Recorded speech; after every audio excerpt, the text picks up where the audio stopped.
the date 2 to 3 weeks in advance. Even with this amount of time, many are known to cancel and reschedule last minute. Brazilians do not care for schedules, deadlines, or time in general. When you finally get to meet with a potential business partner, men should wear a suit and women should wear a dress. Appearance is very important to Brazil. They will consider every aspect of your appearance, including nails, clothes, and shoes. Make sure to wear clothes that are currently in trend and wrinkle-free. Upon entering the meeting, you should shake the hands of every member to show respect. If you have met on multiple occasions and you are a woman, it is appropriate to give a kiss on each cheek. After you sit down, you may notice that the Brazilians enjoy small talk before talking business. This is because establishing relationships with each other is important to them. They are more comfortable getting into business with partners that they are familiar and close with. When engaging in conversation with others, Brazilians sit very close to people. They maintain strong eye contact and are informal.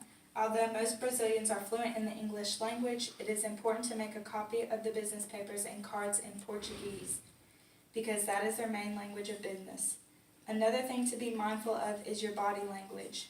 Things we as Americans do every day, such as the clicking of your tongue, can be considered disrespectful. We can also consider the business hours of Brazil. Most retail stores in this country are open 6 days a week, Monday through Saturday with Sundays off. When leaving the meeting, make sure to shake the hands of every member once again to avoid being impolite. Outside of the workplace, Brazilians enjoy showing a fashionable, loud, and flashy side of themselves with bright clothing and dramatic styles. However, they do enjoy wearing t-shirts when they are being casual and especially when enjoying the beach. I received all this information through Tri-County Technical College's library page. Some of these customs may be a problem for us as Americans. We do take pride in our appearance for business arrangements. However, we like to get straight down to business. We value our personal space and we are always on the time schedule. Global Road Warrior also gave some useful information on the business etiquette of China. According to their website, scheduling meetings with the Chinese should be done several weeks in advance with a follow-up before the meeting to make sure everything is still going as planned. When meeting with the Chinese, a translator will be of help since most of them are not fluent in the English language. This will help to avoid miscommunication. The meeting will be directed by the leader of the Chinese, and when engaging in conversation, you should look to the leader and not to the translator. Arriving on time is very important even if they are not. The Chinese are very formal and dress accordingly. Men should wear suits and women should wear modest business-like clothing. White is the color Chinese wear to funerals and black is the color they wear to weddings. It's important to avoid those colors.